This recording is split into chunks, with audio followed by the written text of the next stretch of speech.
नमस्कार मित्रों कुछ दिन पहले मेरे एक मित्र हरचरण सिंह उन्होंने इस बात की ओर ध्यान दिलाया कि आप एक महत्वपूर्ण घटना का उल्लेख करना भूल गए। और मैं उनके प्रति भी आभारी इसलिए रहा कि उन्होंने मुझसे पूछा भी कि घटना कौन सी का मैं विशेष रूप से आग्रह कर रहा हूं, तो आप क्या अपने आप अनुमान लगा सकते हैं। मैंने उनसे कहा कि मैं कुछ अनुमान लगा सकता हूं, लेकिन जब उन्होंने पूरी घटना का जिक्र किया तो मुझे सब कुछ याद आ गया और मुझे ये भी एक अपने आप पे भी एक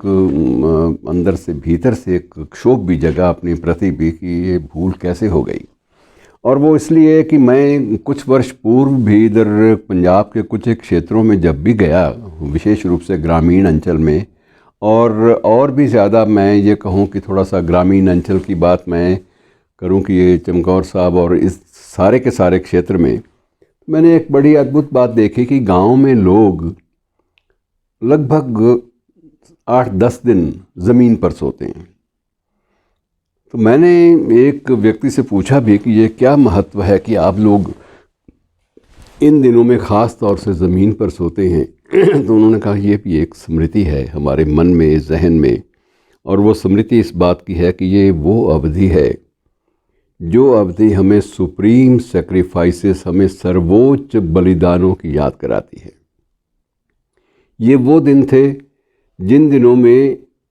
विश्व के इतिहास में बलिदानों की अपनी पहचान के लिए, अपने देश के लिए, अपने धर्म के लिए और अपने परिवेश के लिए, समूचे परिवेश के लिए बलिदानों की एक कभी भी समाप्त ना होने वाली गाथा लिखी गई थी। और वो गाथा जो है आज भी कुनमुनाती है और वो हज़ारों लाखों की संख्या में लोगों के जहन में अब भी अंकित है। और हर वर्ष ये कुनमुनाती यानी कुछ याद कराती है कि कुछ एक दायित्व भाई तुम्हारे भी हैं, तुम्हारे अपने परिवेश के प्रति कुछ तो करो। मित्रों, आज मैं जिक्र जिसका कर रहा हूँ, जिस महान शख्सियत का, मैं शख्सियत भी नहीं कहूँगा, वो महान मार्गदर्शक भी मैं कह सकता हूँ, वो ऐसी एक शख्सियत जिसके बारे में जितने भी शब्द आप कहेंगे उतने कम हो जाएंगे। आपने कभी अनुमान लगाया होगा कि कोई एक आध्यात्मिक महानायक हो,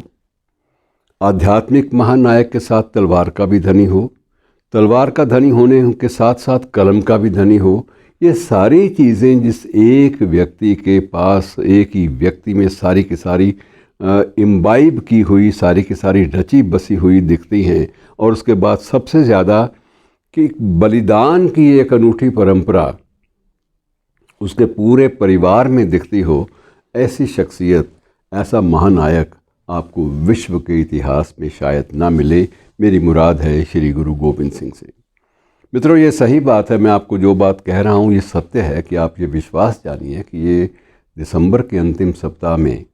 विशेष रूप से जब दुनिया भर में क्रिसमस की एक अजीब रौनक सी सबके दिमाग पे भरी होती है, तो उन दिनों में इस अंचल के लोग अभी भी ज़मीन पर सोते हैं। उन अदम्य पीड़ाओं की स्मृति में जो इस पूरे के पूरे परिवेश को इन दिनों ने बरसों पहले, सैकड़ों बरसों पहले दी थी। ये एक अजीब सी बात है, लेकिन ये एक परंपरा है। और मुझे एक मित्र ने ये भी बताया कि हम साल में 2 बार विशेष रूप से कुछ दिनों का महत्व, उसका गुणगान करते हैं। एक तो यह है कि ये दिन बलिदानों के दिन, और दूसरा हम नवरात्रों पे देवियों की पूजा।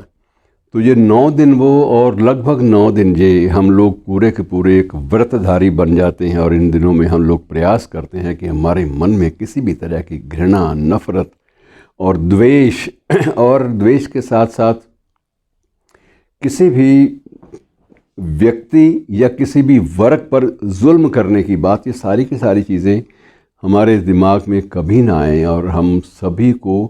उनके गुनाहों के लिए माफ़ भी करते हैं और अपने गुनाहों के लिए स्वयं अपने आप से भी और अपने पूरे परिवेश से क्षमा याचना भी करते हैं। और साल में 2 बार आता है। और मित्रों, मैं हैरान ये था कि ये बात जिस शख्स ने कही वो स्वयं एक समर्पित सिख है। वो कहते हैं साल में हम 2 बार ये मनाते हैं कि जब नवरात्रे होते हैं तब हम देवियों का, क्योंकि देवी के चंडी के श्रद्धालु श्री गुरु गोबिंद सिंह भी थे, और इसलिए हम लोग उस नाते से भी और वैसे भी देवियों का सम्मान और साथ साथ बलिदानों का सम्मान, ये दोनों हमारे रक्त में जैसे घुल मिल से गए हैं और हम दोनों साल में 2 बार कम से कम अपने आप को सभी तरह की कुत्सित भावनाओं से, बुरी भावनाओं से दूर रखने का प्रयास करते हैं कि नहीं, ये ऐसे प्रेरक दिन हैं जो हमारे में एक नई ऊर्जा का संचार करते हैं। मित्रों, मुझे वो कहानियाँ बताने की ज़रूरत नहीं है। मैं आपको ये बताऊं कि कैसे गुरुजी के चारों बेटे कुर्बान हुए और कैसे गुरुजी की उम्र जब 9-10 वर्ष की थी तो उनके पिता जो है वो भी अपनी बलिदान, उनका भी बलिदान जो था वो एक इतिहास में अब तक उसका कोई सानी नहीं मिलता। और उसके साथ साथ मित्रों, जो साथ साथ अन्य प्रकरण जुड़े हुए हैं भाई मतीदास साहब के और इसके बाद माई भागो के, ये सारे प्रकरण ऐसे हैं प्रेरक कि ये जूझने की जो प्रवृत्ति है कुछ जीवन मूल्यों के लिए, कुछ आस्थाओं के लिए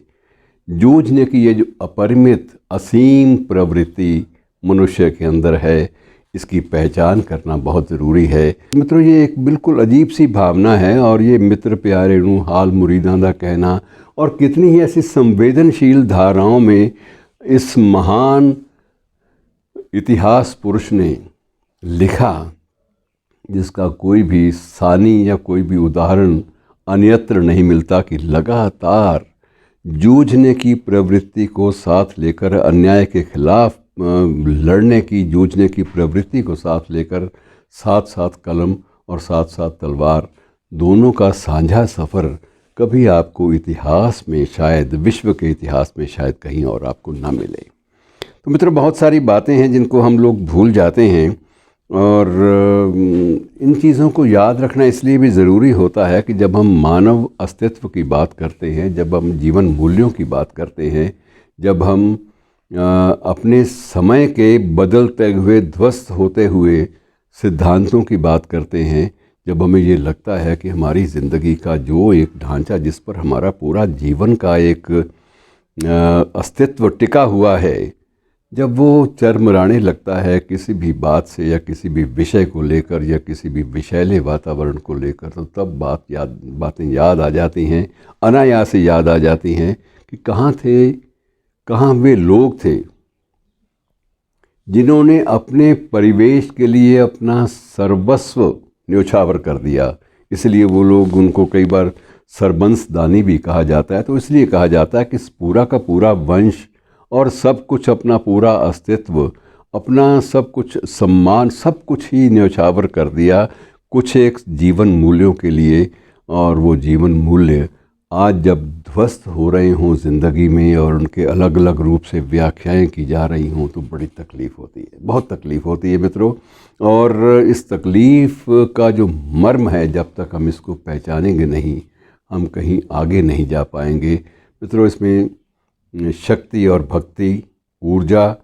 और जैसे हम कहते हैं, कई बार बात भी करते हैं, ब्रह्म की बात भी करते हैं कि उसके 2 स्वरूप हैं, कि शक्ति भी एक स्वरूप है। और हम भगवान शंकर की जब परिकल्पना करते हैं तो वहाँ शिव और शक्ति की बात करते हैं। और जब ऐसे महानायकों की बात करते हैं तब भी सिर्फ यही आता है कि शक्ति की साधना के साथ साथ सृजन की साधना, दोनों का जो एक मेल है, एक सामंजस्य है, वो किस तरह की एक उद्भावना को व्यक्त करता है, इस बात को भीतर तक समझने और भीतर तक बैठाने की ज़रूरत है। जिस दिन हमने ये निश्चय कर लिया कि ये चीज़ें हमारे जीवन का हिस्सा बन जाएंगी, सच मानिए हम जुल्म सहना भी भूल जाएंगे और जुल्म करना भी भूल जाएंगे। दोनों बातें यार, दोनों बातें जब समाप्त हो जाएंगी तो इस सृष्टि पर सही मानों में स्वर्ग उतर आएगा। इस बात को आप स्वीकार कीजिए और जब भी अवसर मिले, कम से कम इनकी जो कृतियां हैं उनको ज़रूर पढ़िए।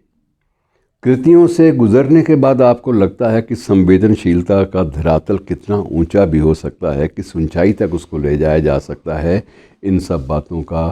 मनन करना आज के परिवेश में ज़्यादा प्रासंगिक, ज़्यादा रेलेवेंट और ज़्यादा ज़रूरी है। धन्यवाद।